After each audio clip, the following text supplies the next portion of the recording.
Fox News correspondent Peter Doocy has been a thorn in the side of the Biden administration for the last 2 years. That feud was taken to the next level when the president was caught on a hot mic calling Doocy a, quote, stupid son of a bitch, after Doocy asked Biden a question about inflation rates as reporters were being asked to leave. The president later apologized to Doocy over the comment. According to Doocy, Biden said, quote, it's nothing personal, pal. Doocy grilled Biden over inflation and Russian President Vladimir Putin's war in Ukraine.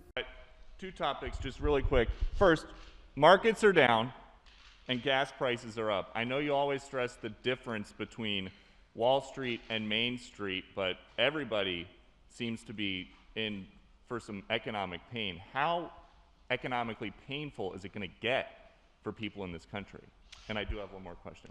First of all, there's no doubt that when a major nuclear power attacks and invades another country, that the world is going to respond, and markets can respond all over the world. So there's no doubt about that, number one. Number two, the notion that this is going to last for a long time is highly unlikely as long as we continue to stay resolved in imposing the sanctions we're going to impose on Russia, period. What's the next question? I'm sorry. The next question is, did you underestimate Putin, and would you still describe him the way that you did in the summer as a worthy adversary? At the time, he was, I made it clear, as an adversary, and I said he was worthy. I didn't underestimate him. And I've read most of everything he's written. Did you read I shouldn't, I'm not being a wise guy. You heard the speech he made, almost an hour's worth of speeches, why he was going into Ukraine. He has much larger ambitions in Ukraine. He wants to, in fact, reestablish the former Soviet Union. That's what this is about. And I think that his ambitions are completely contrary to the place where the rest of the world has arrived. And with these ambitions, you're confident that these devastating sanctions are going to be as devastating as Russian missiles and bullets and tanks? Yes, Russian bullets, missiles, and tanks in Ukraine. Yes, I am. You always ask me the nicest questions. I know you do. All right. None of them make a lot of sense to me, but Well, let's try. Fire away. Come on. A new year. Why are you trying so hard in your first year to pull the country so far to the left? Well, I'm not.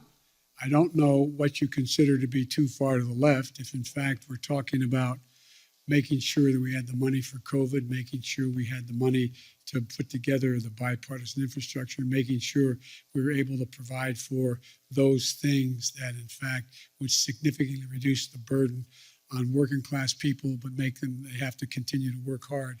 I don't know how that is pulling it to the left. If you may recall, you guys have been trying to convince me that I am Bernie Sanders. I'm not. I like him, but I'm not Bernie Sanders. I'm not a socialist. I'm a mainstream Democrat, and I have been. And mainstream Democrats have overrun me. If you notice, the 48 of the 50 Democrats supported me in the Senate on virtually everything I've asked. Yes, sir.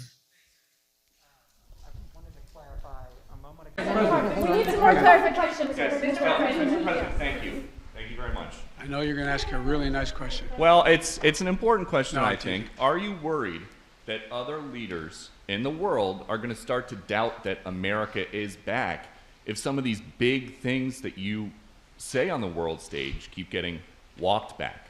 What's getting walked back? It made it sound like, just in the last couple days, it sounded like you told U.S. troops they were going to Ukraine. It sounded like you said it was possible the U.S. would use a chemical weapon, and it sounded like you were calling for regime change in Russia, and we know... None of the three occurred. None of the three occurred? None of the three. Mr. President? You interpret the language that way. I was talking to the troops. We're talking about helping train the troops that are the Ukrainian troops that are in Poland. That's what the context. I sat there with those guys for a couple hours. That's what we talked about. So when you said you're going to see when you're there, you were not intending to I was say referring to with meeting with and talking with the Ukrainian troops who are in Poland. And when you said a chemical weapon use by Russia would trigger a response in kind, It will trigger a significant response. what does that mean? I'm not going to tell you. Why would I tell you? You got to be silly. The world wants to know?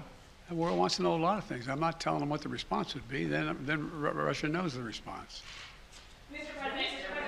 GDP numbers on Thursday. How worried should Americans be that we could be in a recession?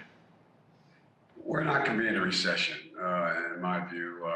The employment rate is still one of the lowest we've had in history. It's in the 3.6 area. We still find ourselves with people investing. My hope is we go from this rapid growth to steady growth. And we'll see some coming down. But I don't think we're going to, God willing, I don't think we're going to see a recession. Thank you all so very much. Feel better. Thank you.